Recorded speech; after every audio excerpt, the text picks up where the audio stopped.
Alright guys, welcome back. We're going to start step 1 of our Nitro engine break-in. Step 1 is going to be idling 1 or 2 tanks through your engine.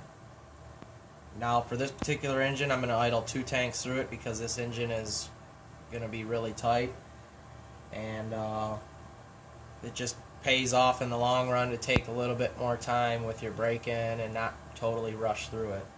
So we're going to idle 2 full tanks through this engine, and then we're going to let it cool off and we'll come back for step 2.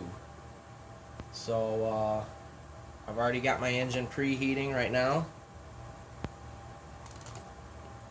We'll see where she's at, about 150 degrees. So we'll let her get a little bit more warmed up for us, and then we'll move out to the yard and idle 2 tanks through it. Alright. Before we move out to the yard, I wanted to add one more point. Somebody brought this up in my previous video on what bottom dead center was and top dead center is.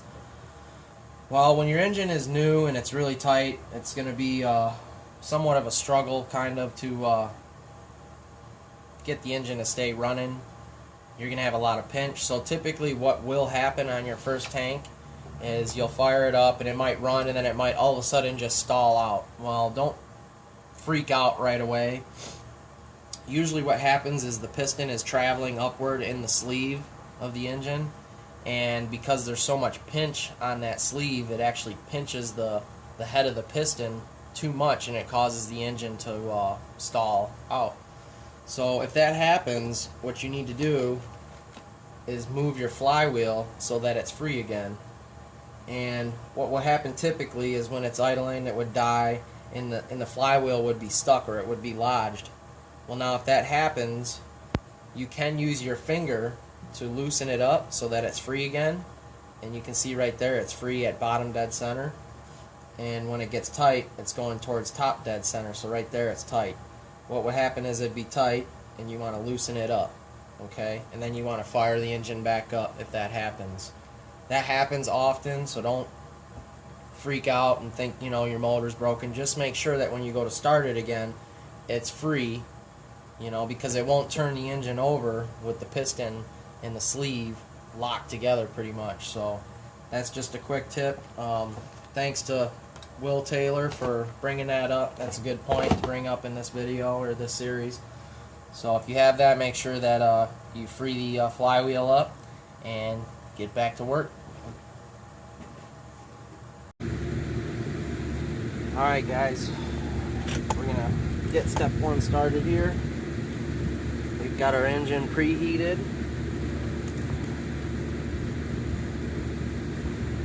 We're at about 185 degrees right now. Hopefully you guys can hear me good enough over my air conditioner. A few things you're going to need. You're going to want your temp gun so you can make sure you're up to temp before you start it.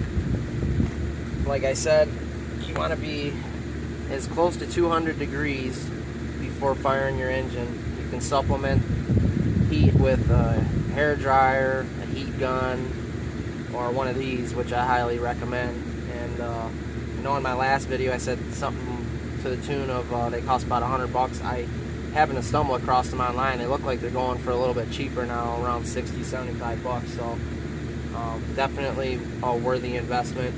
You're going to need a screwdriver, a glow igniter, your radio, your car fuel, and of course your favorite beverage. So we're going to turn our radio on. We're going to turn our car on. And like I said, we're going to idle 2 tanks through this engine before we go on to step 3. So we'll start off by priming the engine a little bit.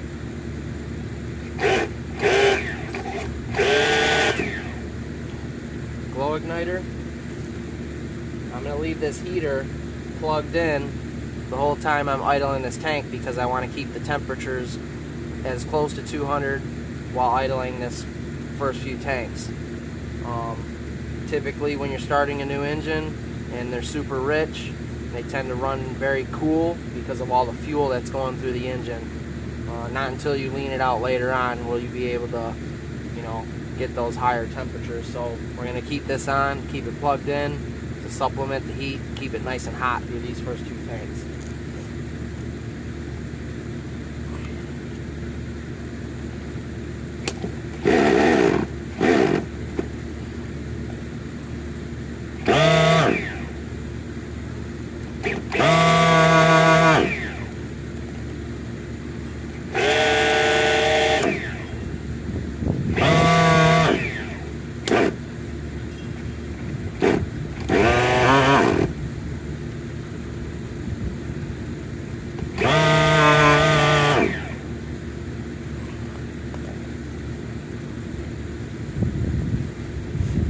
Leave the glow igniter on there for a few seconds, try to get that plug nice and hot. Maybe it'll fire up a little bit quicker.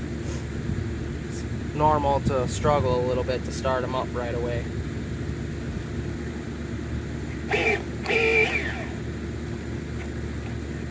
Alright, like I said, your flywheel locks up, you need to loosen it up.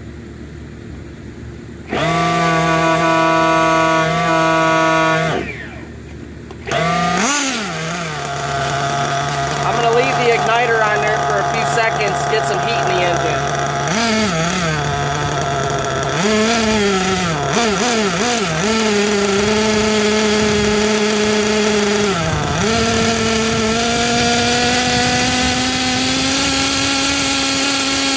Just a little bit of throttle to try and clear that out. I may have over primed it, so just want to clear that out a little bit.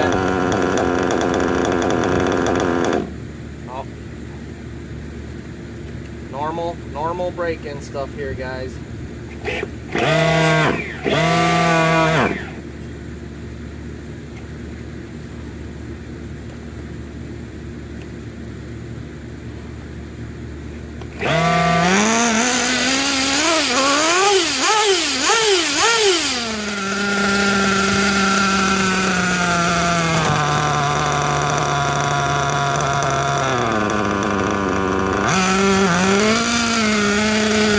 Give it a little bit of throttle to keep it running.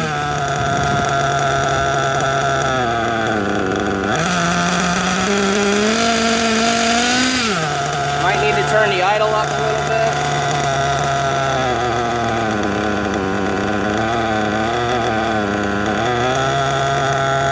Turn the idle up.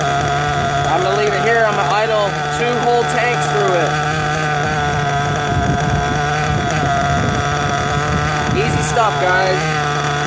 Now you just sit back and drink your favorite drink.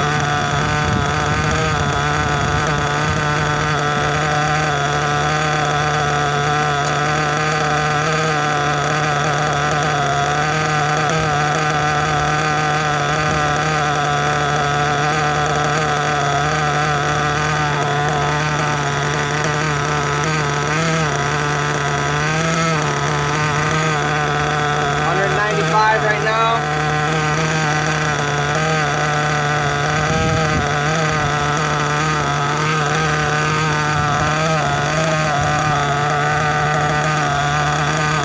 Idle sounds good. Idle sounds smooth.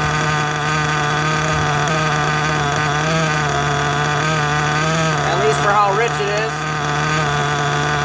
A lot of unburnt fuel that's coming out of here.